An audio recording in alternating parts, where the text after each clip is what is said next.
పొగ త్రాగుట, మద్యం సేవించుట, ఇంజనీరింగ్లో చేరుట ఆరోగ్యానికి హానికరం.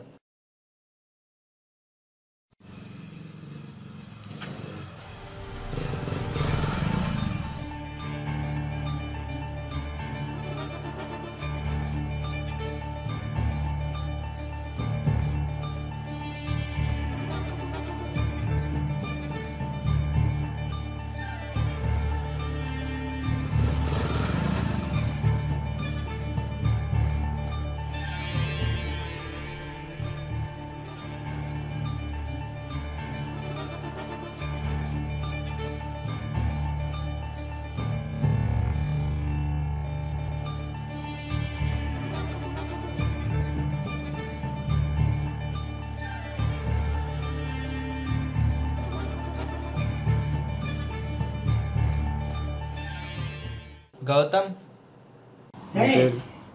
ఎప్పుడు వచ్చారా? రాత్రి వచ్చాం. నువ్వు పనిలో అని చెప్పి బాత్రూంలో దాక్కున్నా. సర్లేగానే ఎంత ఎగ్జామ్స్ రాశారు? పాస్ అవుతాం అనుకుంటా. అదే నాది అదే పరిస్థితి. సర్లే ఫ్యూచర్ ప్లాన్స్ అంటే ఎందుకు? ఫ్యూచరా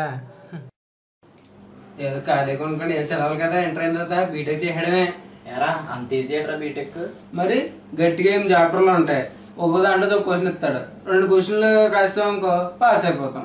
సంవత్సరం అంతా అడుగుతున్నా ముందు రోజు రాత్రి కూర్చుని 2 యూనిట్లు చదివితే పాస్ అయిపోవచ్చు. అంత ఈజీ బీటెక్ అంటే. అందుకనే ప్రతి ఏదో చదివేస్తున్నాడు. అది మొన్నటిదాకా. ఇప్పుడు రెగ్యులేషన్ మారింది, R13. ఇందులో పార్టీ ఏ రాస్తే కానీ పార్టీ పేరు రాయకూడదు, తెలుసా? అదేం కాదు, జేఎన్టీలో మా బాబాయ్ పని చేస్తున్నాడు, నాకు అన్నీ తెలుసా. బొక్కేం కాదు, కావాలంటే మేము మామయ్య సార్ ఫోన్ చేసి కనుక్కో.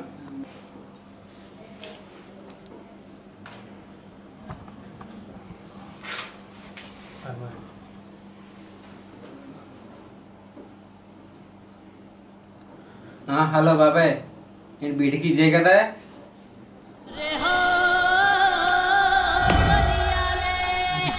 అది మొన్నటిదాకా. ఇప్పుడు రెగ్యులేషన్ మారింది, చాలా కష్టం అని చెప్పారా?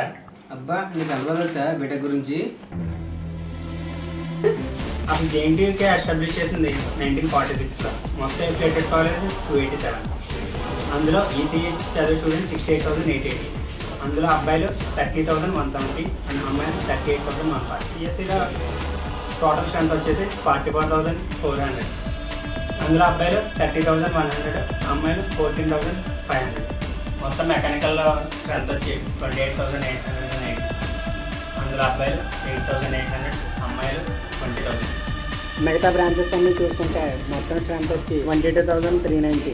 అందులో అమ్మాయిలు 9,190, అబ్బాయిలు 13,200. మొత్తం జేఎన్టీయూ స్ట్రెంత్ వచ్చి 1,64,411. వీళ్ళలో చదవడానికి జాయిన్ అయ్యేవాళ్ళు 4,400. అందులో అమ్మాయిల కోసం జాయిన్ అయ్యేవాళ్ళు 85,000. లైఫ్ ఎంజాయ్ చేయడానికి జాయిన్ అయ్యేవాళ్ళు 1,64,000. అయినా బీటెక్ అంటే 4 years, 8 semesters, 22 labs, 40 subjects, 22 internals, 22 externals, 80 online exams, 16 mids.